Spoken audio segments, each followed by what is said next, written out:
Welcome to McPlum, simple solutions served daily. In this video, I will show how to draw a Ford F-650. Begin by drawing a large, elongated rectangle for the truck's main body, which will serve as your foundation. Next, place a slightly smaller elevated rectangle on top of the front portion of the main body to form the cab.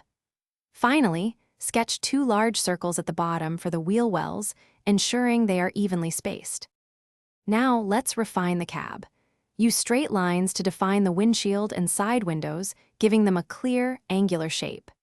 At the front, draw the F-650's signature large grille, often featuring a bold crosshatch pattern, and position the headlights on either side.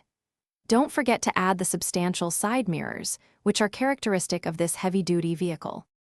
Moving to the lower half, carefully outline the thick, heavy-duty tires within the circular wheel wells, giving them a robust appearance. Extend the main body rectangle backward to form the truck bed, keeping its lines simple and functional. Along the truck side, add details like the large fuel tanks and the prominent exhaust pipes, which are common features. For the final touches, gently erase any initial guidelines you no longer need, ensuring your drawing looks clean and polished. Introduce subtle shading to various parts of the truck, such as under the cab and around the wheels, to create depth and a three-dimensional effect. Finally, go over your entire drawing with a darker line to make the F-650 truly stand out. Thanks for watching. Stay juicy and subscribe.